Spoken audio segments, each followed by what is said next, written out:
For more on this, let's ask Joseph Haynes Davis, an Orlando, Florida-based lawyer. Great to have you on the program. Welcome to you. We've just seen in that report a lot of anger there. Could the grand jury have handed down a different decision, and why has it taken 6 months?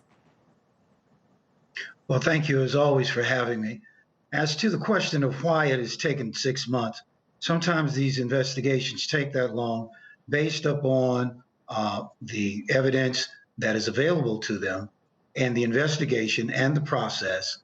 Also, it's probably taken that long because of the statutes available under Kentucky law to try to make the charges that would stick in this investigation. As to whether or not the grand jury could have handed down a different decision, that is also based upon the evidence that is presented to the grand jury, based upon the investigation by the Attorney General, Mr. Cameron. So the grand jury gets what is presented to them, and I guess, in theory, that another decision could have happened dependent on how the evidence was presented to the grand jury. And what happens next legally? Does it end here? Well, as the Attorney General mentioned in his press conference, the investigation is still ongoing, so therefore things can change. As to whether or not any federal charges can be brought, the answer is yes, and that would be as to whether or not civil rights violations, if they happen, if they are found to have been violated by the killing of Ms. Taylor, then civil rights charges could be brought by the federal government by and through the Department of Justice.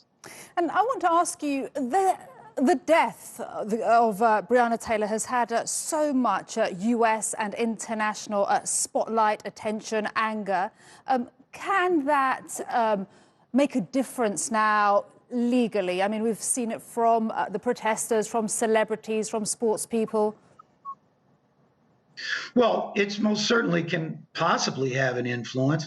I mean, it would keep pressure on the Department of Justice and so forth to have a thorough investigation of any civil rights violations, and possibly put pressure on the state authorities in the state of Kentucky, and in particular, the city of Louisville, to continue their search for justice and continue for more investigations.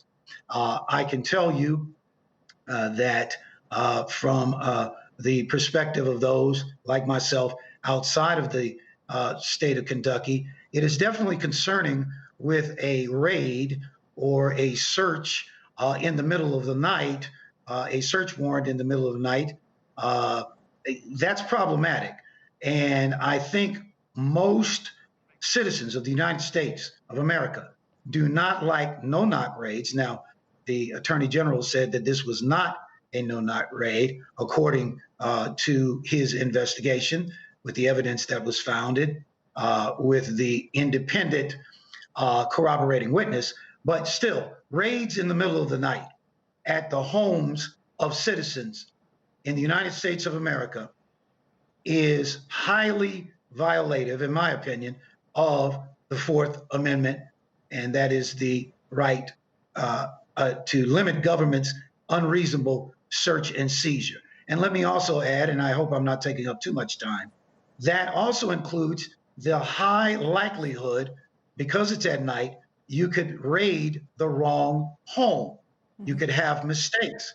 You could come in, knock down the door, and it be the wrong address. You know, for instance, they could be trying to search apartment 7254, but then they could accidentally search 7524, which is the wrong address. So night searches like this are highly suspicious, and that is one of the remedial matters that should be looked at in matters like these, and just in America general. That's a very important point you raised there, and a good one to end on. Joseph Haynes Davis, Florida-based attorney. Thank you so much for your time. Appreciate it. Thank you for always having me. Thank you for always having me. Thank you. Now, you